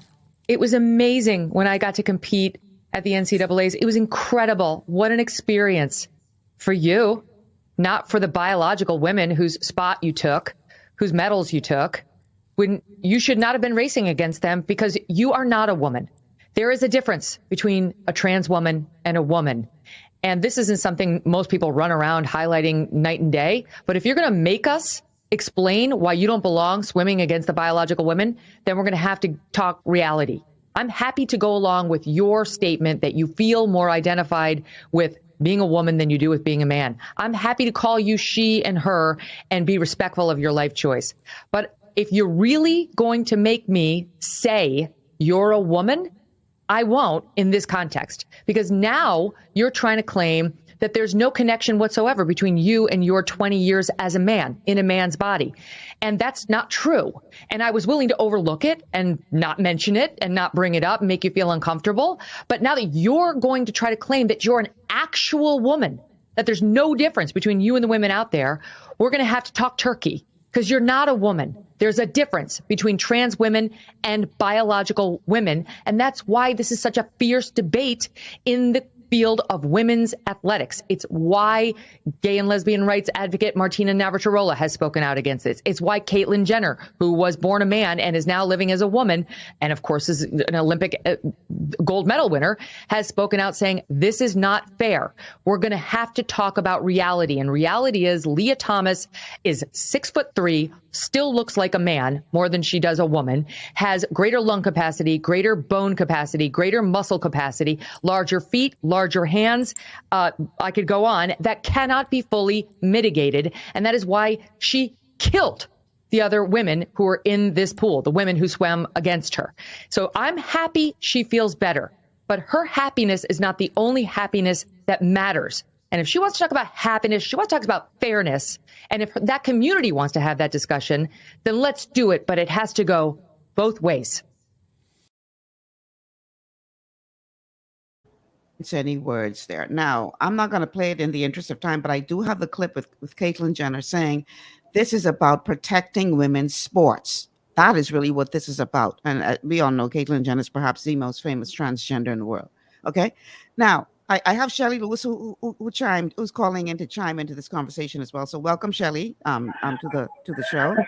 Hi, good afternoon, Michelle, and good afternoon, Bahamas. Michelle, it's a very interesting show. You know, we are on the road doing the news, and we're tuning into what's going on, the conversation, and I'm listening to Alexa, and she seemed to have quite a bit of research information. You know, she's saying that she has data in terms of the Caribbean and, to the Bahamas.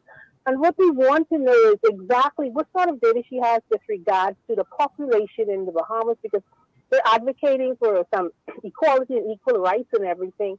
And, when government look at laws and policies, it's based on majority. So we want to know exactly what sort of population that we have of transgenders in Bahamas. I think she sort of already answered that, and that well, let me let you go ahead and speak for yourself, Alexis.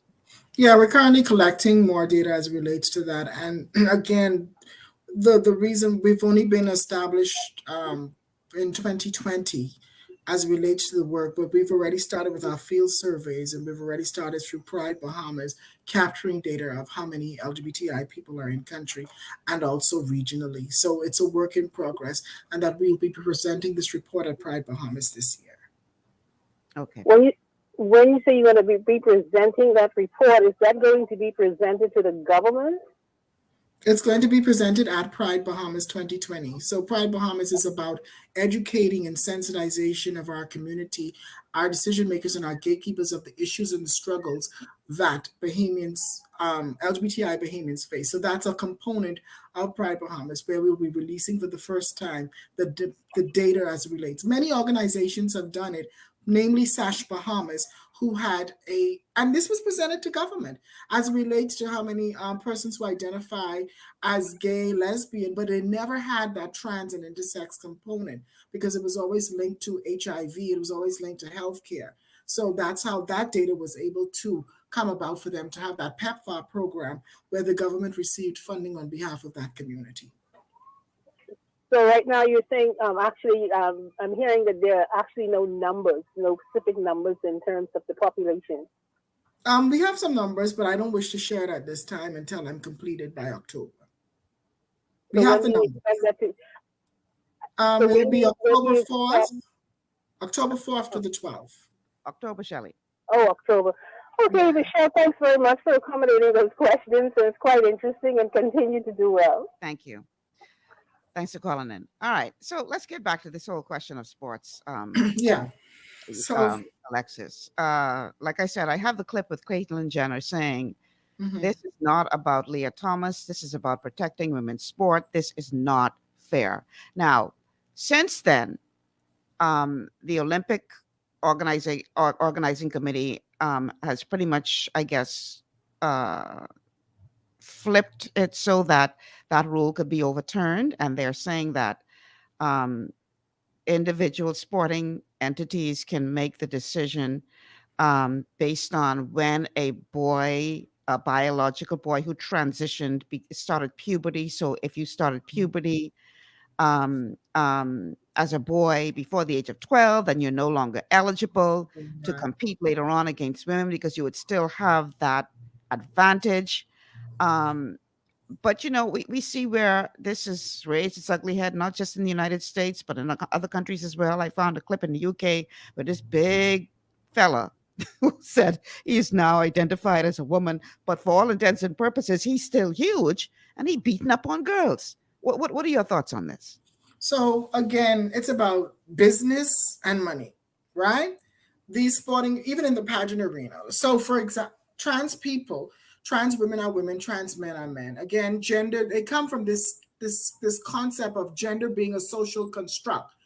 I am a woman, I can be a truck driver, I can be whatever I want to be that a man does. And I think that's where they have this, that's where people begin to find their lanes in different like sports, doing the same work as men, that type of stuff. So that conversation comes about when they want to talk about being on the same playing equality, being on the same level, in the same playing field, and identifying. Again, when it comes to that sporting arena, my personal opinion is there are avenues for trans people to create their own sporting events. Holding your trans identity is very vital and important to people. If you identify as a trans person, you are a trans person. If you don't identify as a trans person, you're not. But if you identify as a trans person and you compete, because trans women are women, trans men are men. Your biological makeup may not change, but the argument still comes to those persons who are intersex. The argument still comes to those trans intersex persons whose bodies and chromosomes are on the same level. But even that though, Alexis, I can't remember her name, but there's this, I think she's from South Africa, athlete who has both male and female. Yeah. Mm-hmm. But clearly she has more male chromosomes. I don't know if that's the right. Then because she looks and is built like a man, and every race she run in against a biological female, she winning that by at least 50 meters. Right. Like the rest of them know, I only in this competition to fight for second because I can't beat that. How is that fair? So your point is you should create an event just for persons who fall within this category. One of the things that Caitlyn Jenner has said is that, I know we have a caller, is that there aren't sufficient people who fall in this category to create their own event. Again, it comes equality. This message of equality is what they are promoting. Like you say, the agenda. The agenda comes from big businessmen not pumping into these sports because you discriminate against that. It's the bigger picture in these types of arena, even in the pageant world, trans women entering beauty pageants against cisgender female. I personally have a problem with that, but you go ahead. Yeah, you see, so this is where they have that message of equality, and they will sanction you to not have your pageant if you say we will not allow trans people to enter your pageants or to enter your competition because of this all global agenda of equality. And this is their platforms that they use to have the message about people's identity, who they are, and this message of equality. And that's what they use. We have a call on the line. Caller, welcome to GPS. Hi, yes. Hey, Alexis. You know who this is. I was watching and I was listening, and I need us to understand this, right? When you're talking about woman, there's no such thing as a biological woman. I disagree, but go ahead. No, that's not how gender works, right? That's not how gender works. Gender is a social construct, right? Which means that, and it's a two-part social construct in that it's what you psychologically believe about yourself, and then the other part to that is what society sees in terms of your presentation. Mm-hmm. And what you're focusing on, what you're focusing on is that that trans women in particular competing in these categories is unfair because they are not biologically women, right? And I need to understand this. To be a woman is a social construct, right? When you say female, then you're dealing with chromosomes. And when you call the South African runner, right, you know that as it stands now, the two dominant categories that we like to often refer to as male and female, under which is sex. However, Caster Semenya, her chromosomes would read XXY, right?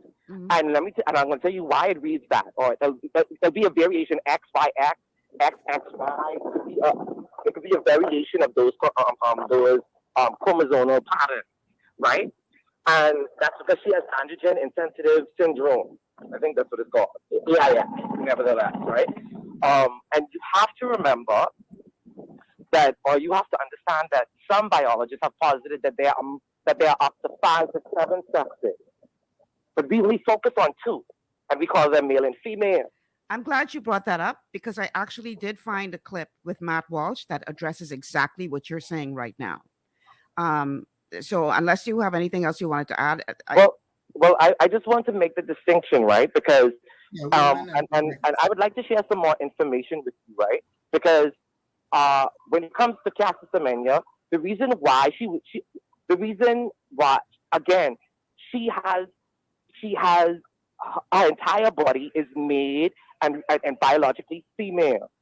The only thing that happens is the fact that her body in reproducing or when she was growing up, instead of her body getting rid of, what happens is all children are born female, right? All babies, when they're in the fetus, in the womb, everyone is they has X chromosome.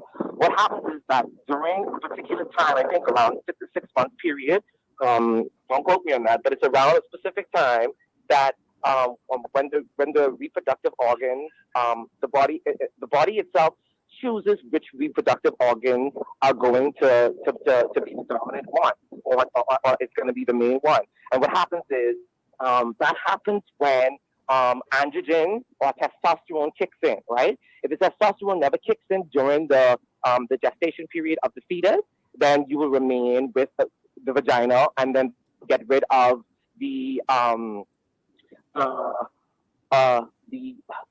components that make up a male's reproductive organ. So everything that you're describing is the process as to what determines your gender. Yes, but I need you to understand that we're born with the capacity to have both at the same time, and the only thing that separates us is when testosterone kicks in, if that kicks in. However the body determines, however the universe, however God determines that, if whoever you want to believe in determines that. Once that's determined, then the baby it'll either grow the outward penis, and then the testes remain inside, and then afterwards they drop. What happened in the case of Caster Semenya is her body was reproducing extra testosterone because where she should have ovaries, she actually had internal testes. Listen, right? I understand all of that. It does I use that point to bring up this one point, right? These differences that we hop on are not. They don't define who we are. And again, the separation between what is sex and what is gender is critical when you're having these kinds of conversations about the particular issues in relation to sport. Okay. I don't feel like they should create. I don't think that we have to go and create new categories. We are part of society, and therefore we should have space made for us to compete in these in the category. If they wanna open up a new category at the Olympics, then fine. But don't tell us to go and start our own if we don't. Like, that takes a lot of work and energy. I agree. And like Caitlyn Jenner said, there are not sufficient people to form your own event, but like another category, I don't have a problem with. I have a problem though, because, and again, I want to let you go because I want to get to this clip, which deals exactly with what you're describing right now. Okay. And I'm glad you brought it up because I intended to play this clip in the show. And what you just, that whole discourse that you went through, is addressed within this clip right now that I'm about to play. My challenge is this. In the case of a Leah Thomas, you cannot tell me that her right to be accepted for what she identifies as is more important than my right as, and I do believe that you can be there is such a thing as a biological woman, my right to have a fair chance in this race. Her rights cannot supersede the rights of everybody else.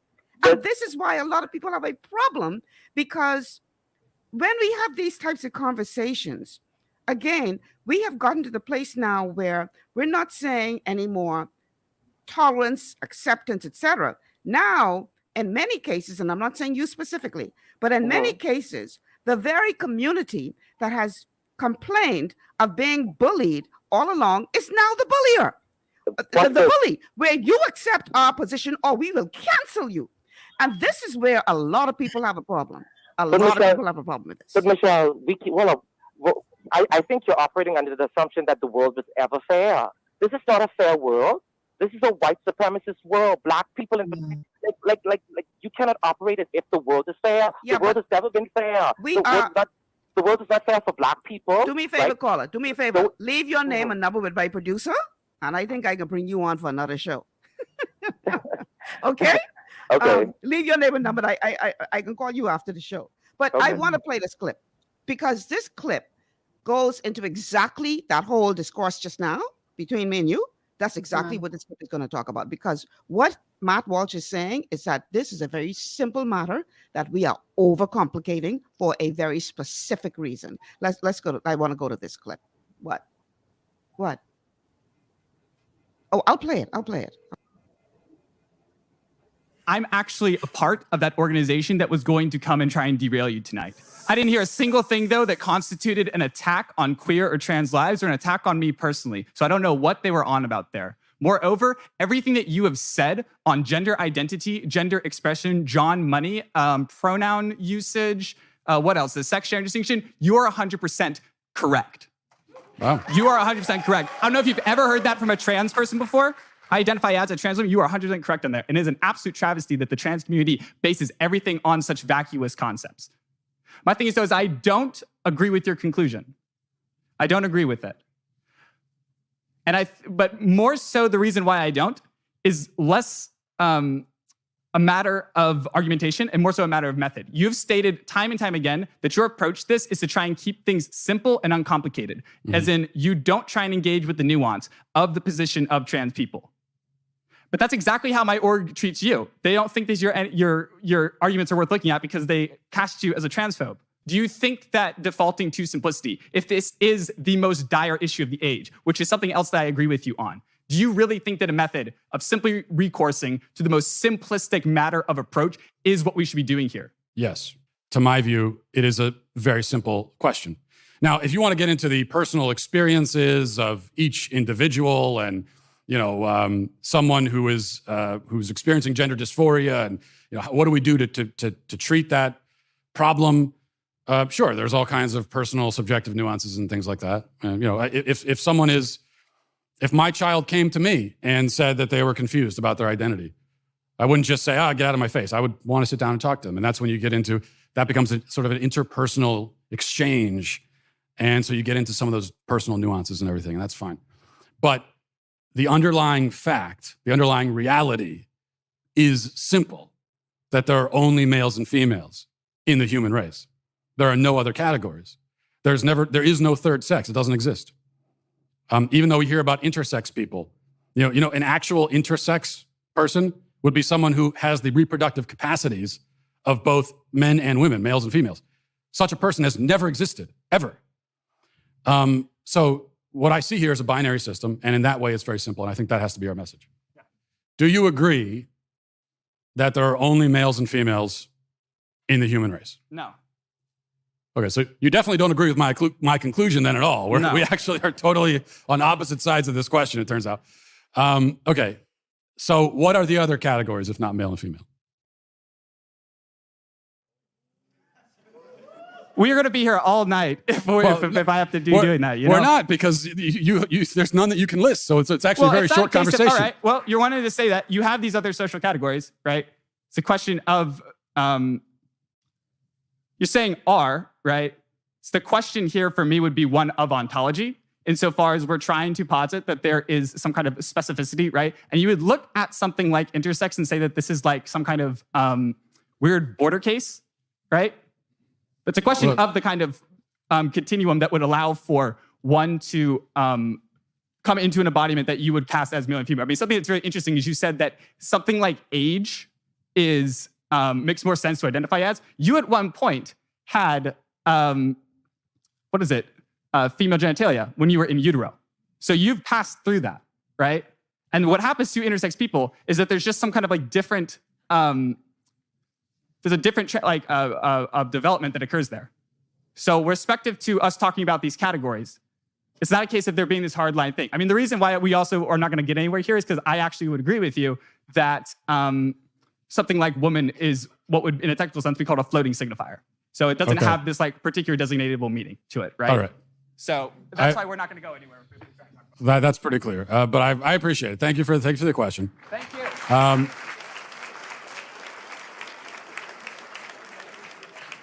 I just want to make just two quick follow-ups on that.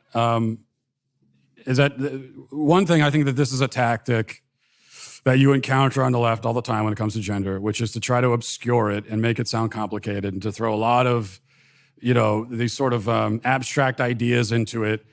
And from what I've discovered, and this conversation didn't change my view at all on that, is that that's the only tactic they have, right? Is to just try to make it seem complicated, but yet while also not offering any alternative answers at all. Let's hear from you on this. How do you respond to Matt Walsh and the discourse that the young man and I just had on the phone as it relates to what is gender? It's you. Right. There's no such thing as a biological female, which I completely disagree with. But you go ahead. Well, again, gender is a social construct. Most people believe that. I mean, constructing gender is what people believe in the binary system. So I can only talk about UC Trans when it relates to trans people. We are under UC Trans believes in a binary system, although we accept all other genders, but we believe in a binary system of a trans man and a trans woman. We UC Trans believes in that binary system. We embrace gender nonconforming people. That's people who their issues are totally different from us as binary trans women and binary trans men. And when I talk about that, that talks about the access to healthcare, being able to affirm your gender, not through being able to have a right to a document, a gender identity document. So my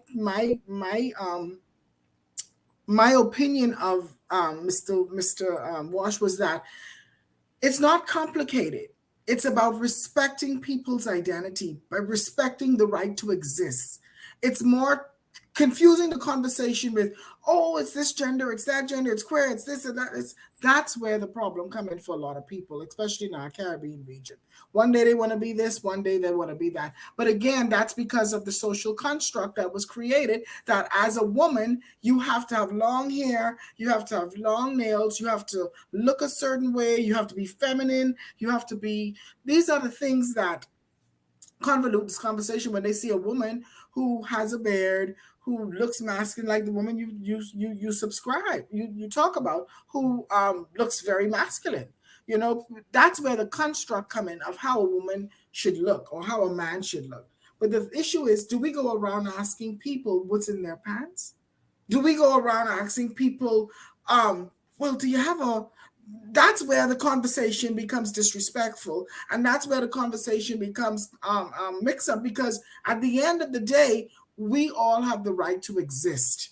And that's what my messaging is as it relates to my organization, as it relates to Bahamian citizens. It is the right to exist. These theories, all these ideologies and theories, they're all fine and good for people who are into that research and doing that type of work. But my mission, and I need to make it very clear, the mission of Alexis Demarco, I don't care about the other people, is my own people living in the Bahamas. Those people who don't have the access to education because they're thrown out because of their perceived sexual orientation or gender identity. They don't finish school. Someone bullied them out of school, call them sissy, X, Y, Z, A, B, C.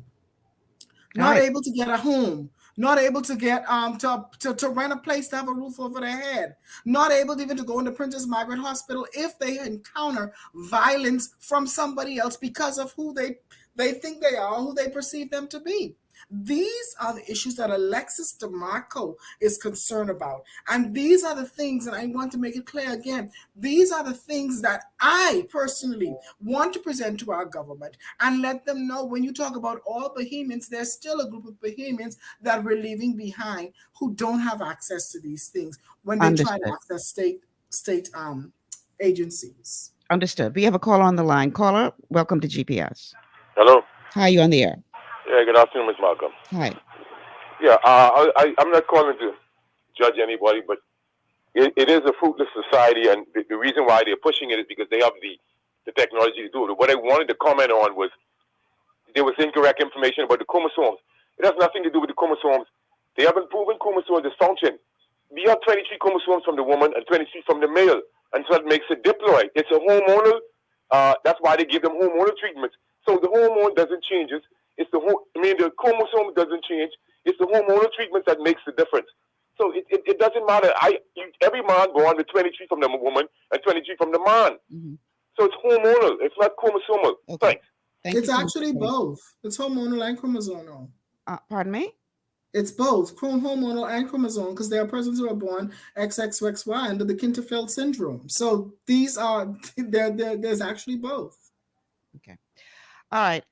Well, boy, we run out of time. Yeah. I didn't even get to most of the comments. Alexis, I know that it's almost 10 o'clock where you are now, right? Yeah. Yeah. I want to say thank you so much for being here. And bringing this conversation to the level that you did. And I want to say thank you very much, because I know that you've been in this fight for a long time, and I'm glad you clarified what your for one. Yeah, I can't talk for nobody else. Yeah, because I'm sorry, people are convoluting this to the point where it's turning a lot of people off and making people believe that we need to be, wary of this whole agenda. And I appreciate you saying what you said in terms of that's not what you are about. That's not what your organization is about. You're just trying to get basic rights, basic human rights for the persons who are within the transgender community. So I want to say thank you so much for being a part of the show today. I want to leave the show. Let me see. Do we have enough time? Yeah. I want to leave the show with a clip again from Matt Walshin. At Walshin, what he's saying in this clip is that with all of this confusion out there, with all of these questions as to what is gender and what is not, and is there such a thing as a biological female, yada, yada, yada, we have to, as a collective, decide where we stand on this issue. Because I agree with him that there's been a lot of effort put into confusing the issue. And that confusion is adding to the reason why I personally believe, like we saw in some of the reports that we played in some of the clips, where young people especially are being drawn in because they're already going through the challenges of being a young person.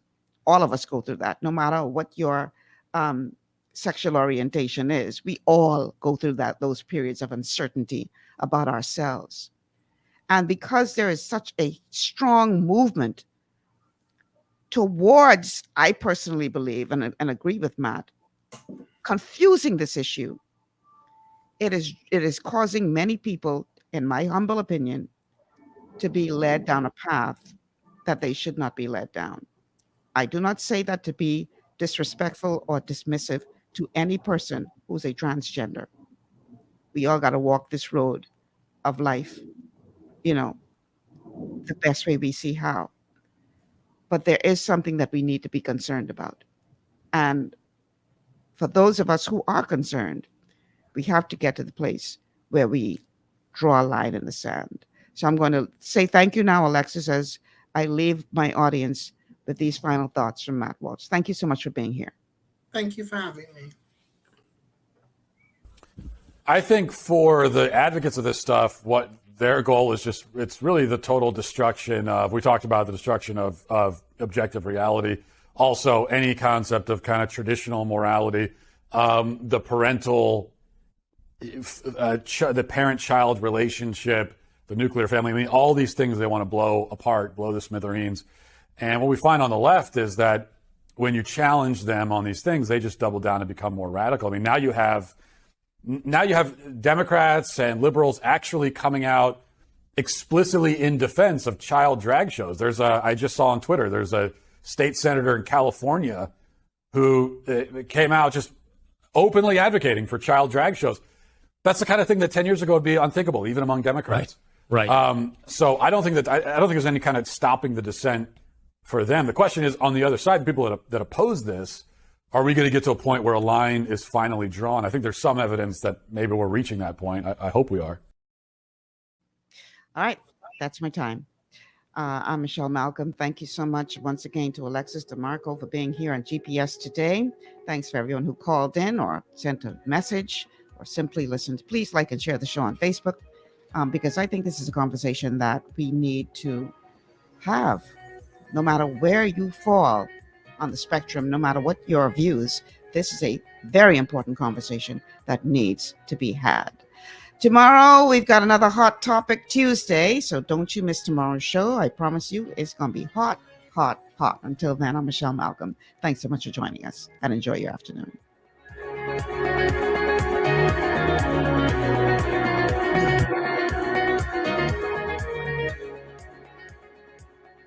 Global 99.5 FM reminds our listeners that the views and opinions expressed on this show are those of the host and guests and not necessarily the opinions of the owners of